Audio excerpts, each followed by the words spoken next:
The woman holds her baby, a soft smile on her face. In a flashback, she stands before her furious father in a mansion.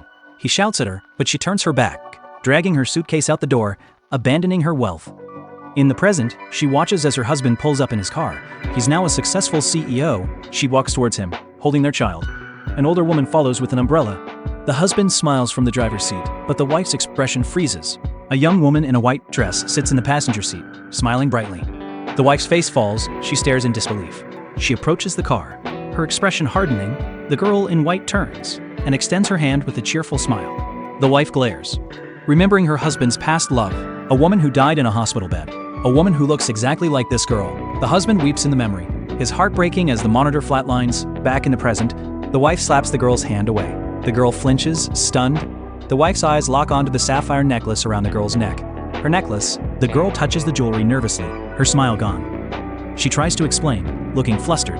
The wife's gaze is pure ice. The girl tries to close the car door, but the wife slams her hand down, stopping it. The girl looks up in terror. The wife leans in, demanding she get out. The wife glares at the girl, her voice like ice. The girl stares back, stunned. The husband rushes over, placing a hand on his wife's arm, trying to calm her, but she crosses her arms defiantly, her gaze never leaving the girl, with a final, cold command. The girl scrambles out of the car, looking terrified. The wife strides forward, rips the sapphire necklace from the girl's throat. The girl gasps, clutching her neck. The husband watches, frozen in shock. The wife holds the necklace up, a triumphant glint in her eye, then turns her back on them both, getting into the passenger seat and slamming the door. The husband follows, defeated, getting behind the wheel. The wife buckles her seatbelt, ordering him to drive. The car pulls away, leaving the distraught girl standing alone on the curb. Later that night, at their mansion, the wife walks into her room, and drops the necklace into the trash without a second glance. The husband follows her in, trying to explain, but she sits at her vanity, her expression cold. She stands and confronts him, her eyes filled with betrayal. He grabs her shoulders, a small smile playing on his lips. He calls her jealous, pulling her into a hug. He sits her on the bed, taking her hands, promising his loyalty. She finally relents, her gaze softening, but gives him a stern warning about the girl. He agrees instantly. Leaning in close, he kisses her. In the CEO's office, a young man delivers 2 large red jugs of wine. Placing them on the desk, the CEO barely looks up, dismissing him. As the men leave, the girl in white peeks into the office. She sees the wine, a flicker of an idea in her eyes. She enters the room, limping slightly on a bruised ankle. She asks the CEO about the wine, explaining it's her birthday. He notices her injury and rushes to her side. She stumbles, and he catches her, helping her into a chair. He kneels down, gently touching her swollen ankle. She winces in pain. He looks at her with concern, then stands and offers her the wine as a gift, and to apologize for his wife's behavior. He even offers to join her birthday celebration. She lights up, grabbing his hand excitedly. Later, the wife is at home playing with their baby. When she gets a phone call, her expression darkens as she listens. She pulls up a social media post on her phone. It's a collage of photos, the girl in white and her husband drinking together, laughing. He's even holding her close. The wife's face turns to stone as she zooms in on a photo, recognizing the red jugs of wine. The wine she bought to celebrate their daughter's 100-day milestone. Her eyes fill with fury. The betrayal is absolute. The wife stares at the phone, her expression hardening with each comment, praising her husband's generosity. The housekeeper reminds her of the wine's immense value and the effort it took to acquire it for their daughter. The wife's jaw clenches. She sends a scathing message to the company group chat, exposing the girl for using her daughter's special wine for her own birthday.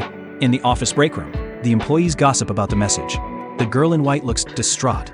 The wife strides in, her presence silencing the room. The girl rushes to her, pleading innocence, claiming it was all a misunderstanding. Her colleagues whisper, judging the wife's harshness. The girl falls to her knees, begging for forgiveness. The wife stands over her, unmoved. As the girl begins to kowtow, the wife slaps her, again and again. The girl flinches with each strike, but continues to bow her head. Suddenly, the husband storms in, grabbing the girl's arm and pulling her up. He glares at his wife, his eyes blazing with fury. He accuses her of humiliating the girl in public over something so trivial. His words hang in the air, a cold accusation. The wife's eyes narrow, her voice dripping with sarcasm. He dismisses her concerns, offering to simply buy her new wine. She stares at him, shocked by his callousness. He claims ignorance, saying he didn't know the wine was special. The wife's disbelief turns to cold fury. He continues to defend the girl, praising her for landing a big contract. The other employees chime in, defending the girl and criticizing the wife for overreacting. One even suggests he has postpartum depression. The girl tearfully offers to pay for the wine. The husband and employees pressure the wife to drop it. The wife stands her ground, her eyes blazing. She pulls out a piece of paper, an invoice, and slaps it down in front of the girl. It's the receipt for the wine. 6 million yuan. The girl's jaw drops. The employees gasp in shock. The wife tells her to pay up, then suggests she borrow money from her supportive colleagues. The employees fall silent. Avoiding eye contact, the wife walks away, leaving the girl holding the invoice, her face a mask of horror as the reality of the debt sinks in. The girl in white pleads with the CEO, her eyes wide with desperation. He takes her hand, leading her away from the gawking employees. White in his office, he storms in. The girl trailing behind him, he confronts his wife, who sits calmly at her desk. He throws the invoice down in front of her.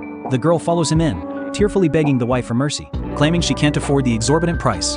The husband tries to reason with his wife, admitting his mistake, but asking her to forgive the girl. The wife remains silent, her expression unreadable. He stands over her pleading, but she doesn't budge. Finally, she looks up, her eyes locking onto his, and gives him one last chance. She tells him she'll drop the matter, but warns him to put an end to his inappropriate behavior.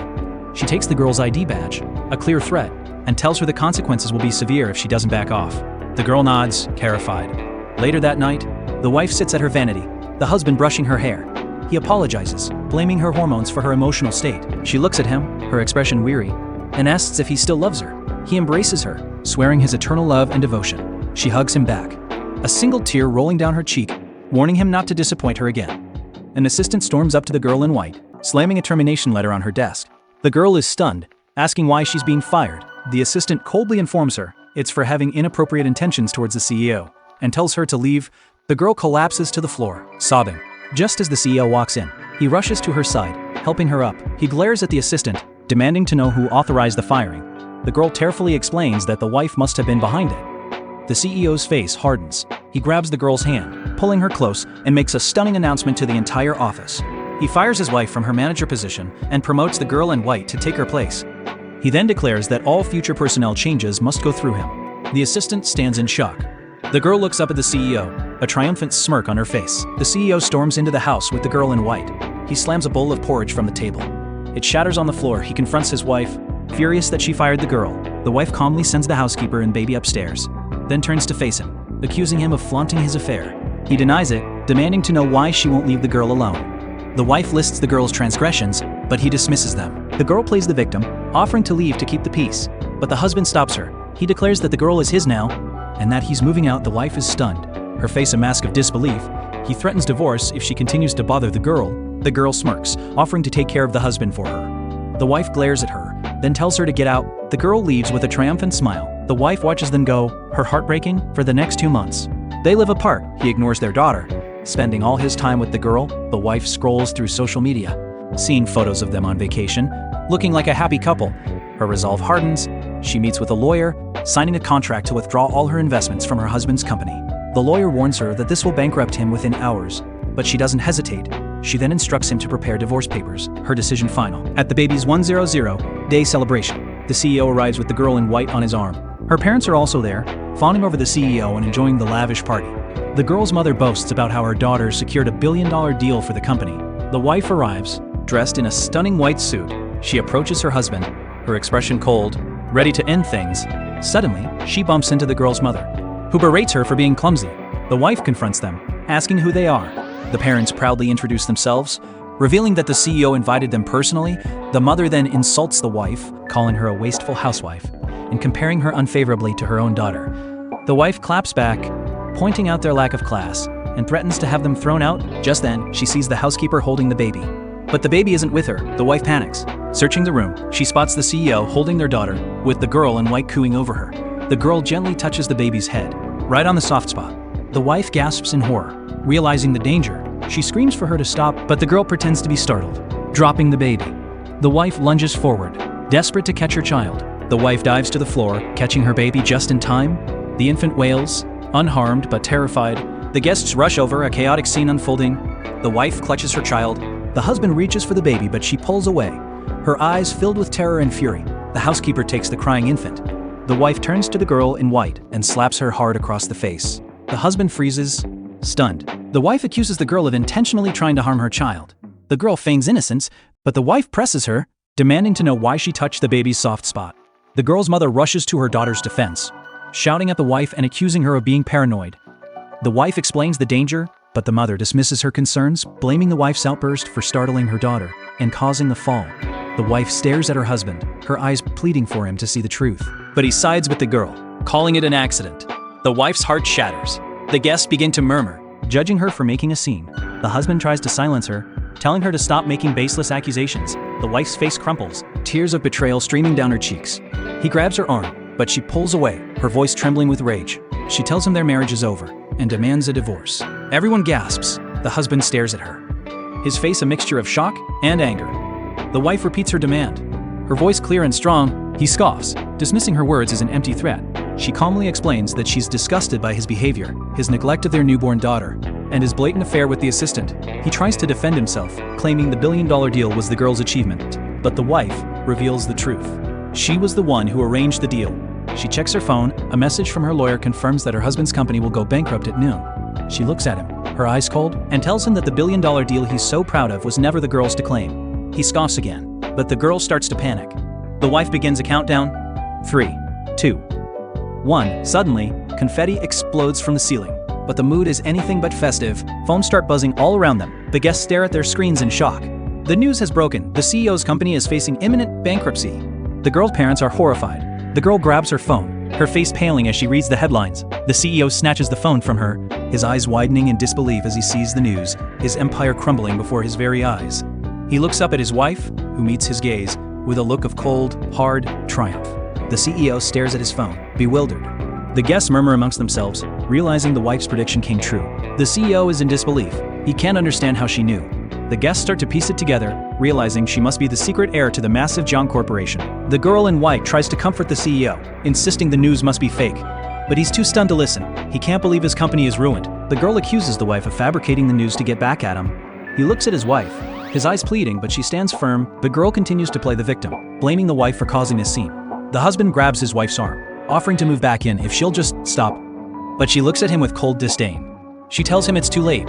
Their marriage is over. He's speechless, and she repeats her demand for a divorce, her voice echoing through the silent room. The husband grabs his wife's shoulders, refusing to accept the divorce.